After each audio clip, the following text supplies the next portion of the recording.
congratulations on the Trailblazer Award Is that for what CKA. it is? Okay. Yes. Thank you, thank you. First off, when it comes to a group like the Council of Korean Americans, it's obviously a group that tries to elevate the Korean American community and our voices. So when you hear about a group like this and the work that we do, what are your thoughts? Well, you know, this is a whole new experience for me.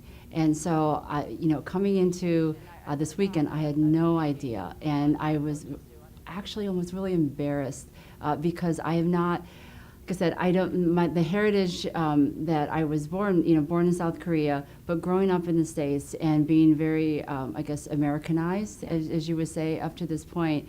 And so I didn't know what to expect, and not having a lot of interaction with other Korean Americans, even just throughout my life. Just a few here and there, but no one that I've ever built a real big relationship with.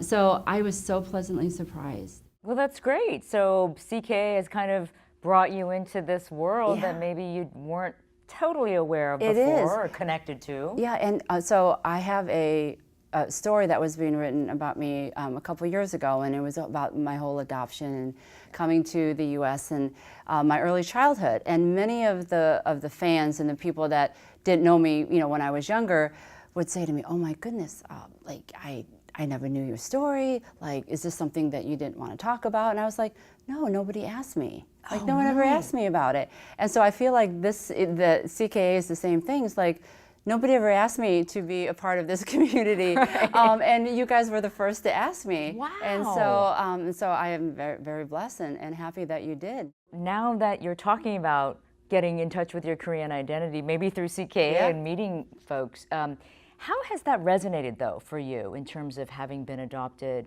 into an American family and that kind of upbringing for you?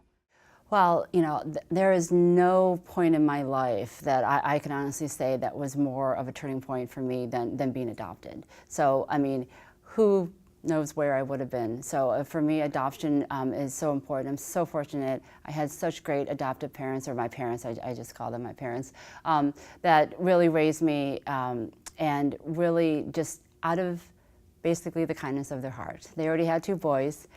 It wasn't an issue that they couldn't have children or anything like that. They just wanted to share their home and their love, and I was just the lucky chosen one.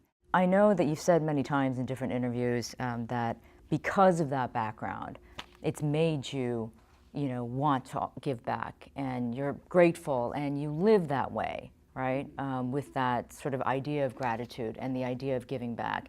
And you being, a very prominent person in the sports world, obviously owning the Buffalo Bills and the Sabres, that's a position that is kind of unexpected for someone. For me too. Yeah, It was unexpected. I know, right? How has it been to take on this role as one of the most powerful women in sports? Well, I will tell you, so I'm a newbie. So from a hockey standpoint, it's been about 7 years, and from football, it's only been 3. So I am learning, believe me. I am learning. I still feel like I'm a rookie at times, but just so much enjoying it. And being in an industry that is predominantly male. Yes. And I believe I am the only Asian owner. Yes. I believe so. But I'm telling you what, it's the support. My husband has been a great support. So he includes me in so many of these decisions and welcomes my participation and interest in the sports business. It's not that easy being an owner. I don't think it's easy no matter what your gender, right? Oh yeah, I mean, when you're sitting in the seats and you're a fan and you bought a ticket, you go through the emotions of the day, and then you get to go home, and then you do it all over again, right? The following week.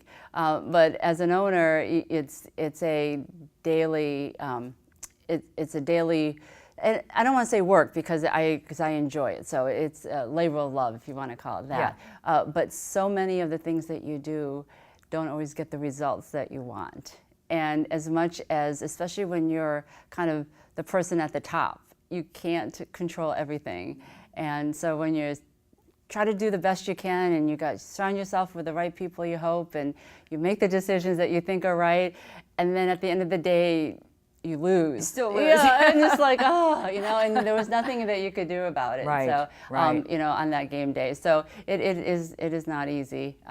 But I've read that even though you were new to football and sports, that you were really dedicated to learn very quickly, and you were always very involved in all the meetings and with your players and fans, and that's what people love about you, is that you are so committed on a personal level. Well, you know, the way we looked upon it when we bought the teams, and especially with the football later on, is that, you know, it was a large financial investment, obviously. And so at the end of the day, we realized your name is, you know, your name is being represented. You know, the buck stops with you, and it's your family legacy. And so for me to kind of hand it over to somebody else, even though they may be more experienced or have more knowledge about the sport itself, but to hand it over and not take ownership, real ownership of your team, of your organizations, when it's your name that's being represented, your family's name that's being represented. So I really took that to heart.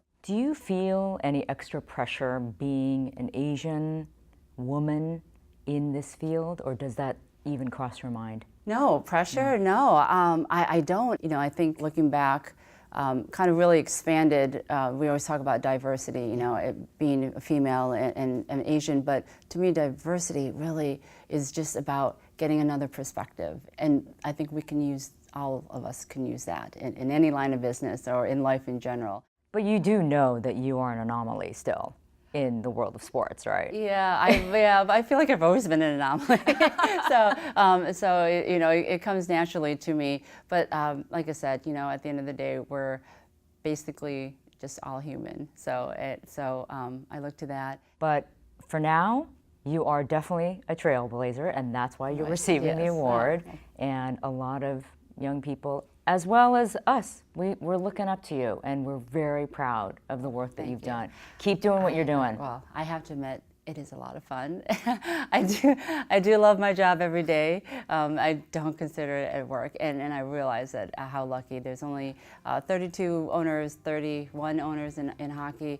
It's an opportunity, and so I don't want to waste it. Well, as a fellow sports fan, I'm very envious. So yeah, you do have a great job.